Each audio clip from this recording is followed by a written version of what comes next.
In a world ruled by the most powerful demon king who ever lived, a 5-year-old boy refused to be afraid.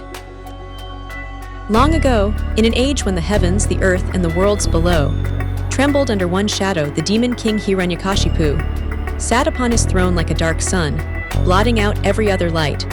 He had performed such ferocious austerities that even Lord Brahma trembled and granted him an extraordinary boon.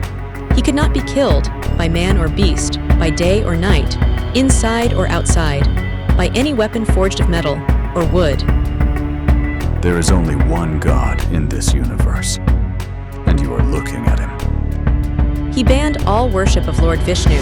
Every being in creation was commanded to bow only to him.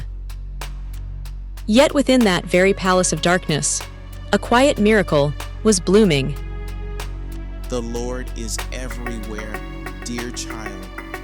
In the sky that you see, and in the breath that you breathe. In stone and in song, in darkness and in light. Remember him always, and you shall fear nothing. The great sage Narada Muni shared with her the divine wisdom of the Lord, and the child in her womb, not yet born into this world, heard every word. From that moment, Prahlada was already complete.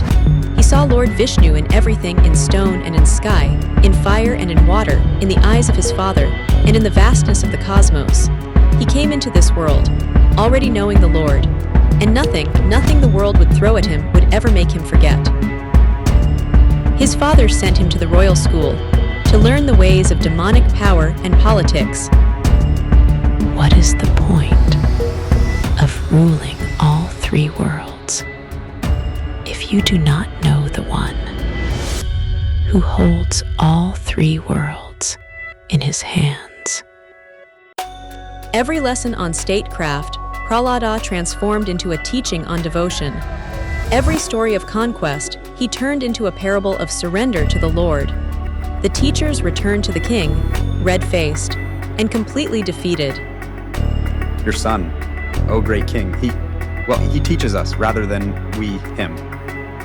The demon king tried everything in his power to silence his son. Poison in his food. Thrown from a cliff. Trampled by a war elephant. Cast into the ocean in chains. Set upon by serpents.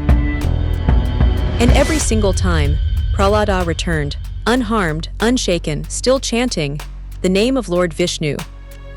How does he survive? Because he protects me, Father. He always will.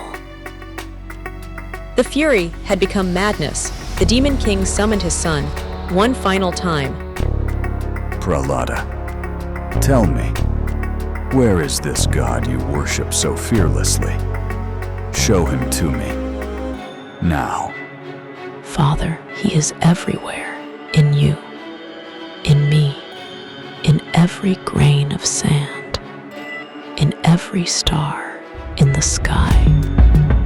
Is he in that pillar? Yes, Father, he is in that pillar, too. And then the pillar answered. From the shattered stone emerged what the universe had never seen before. Narasimha, half man, half lion, the form the Lord had taken, to fulfill every word of the boon and transcend every condition of it. It was dusk, neither day nor night. He stood at the threshold, neither inside nor outside. He was neither man nor beast, and his divine claws were no weapon forged of metal or wood. For the first time in his reign of terror over 3 worlds, the demon king felt something he had never felt before. The tyranny that had held 3 worlds in chains was over. The Lord sat in silence, his divine fury still blazing, his lion eyes still burning with the fire of cosmic justice. Even the gods dared not approach him. Only one soul stepped forward, the same boy who had survived poison, fire, the cliff's edge, the ocean, and the serpents walked forward now. Not because he was unafraid of the Lord's divine form, but because he loved him. And the Lord's fury, the fury that had shaken all of creation, melted like snow in the morning sun. The same hand that had ended the greatest tyranny in the three worlds now rested on the head of a child, and in that moment the highest grace was given. Prahlada did not find God in a temple. He did not find God in a moment of comfort or safety. He found the Lord in a pillar in the hardest, most impossible moment of his life. Those who are devoted to Narayana fear nothing, for they see the same Lord everywhere, in all things, equally. Before we end, let us take a moment. This story is not just from ancient times. It carries 4 living lessons for each of us today. Lesson 1. Prahlada did not worship God only in safety and comfort. He found the divine in poison, in fire, in the ocean, and in a stone pillar. True devotion has no conditions. Lesson 2. When asked where God lives, Prahlada answered without hesitation. Everywhere, in you, in me, in every grain of sand, in every stone pillar. The Lord is never absent from creation. Lesson 3. Prahlada faced the greatest demon king in all 3 worlds, and he was not afraid. Not because he was powerful, but because he had surrendered completely.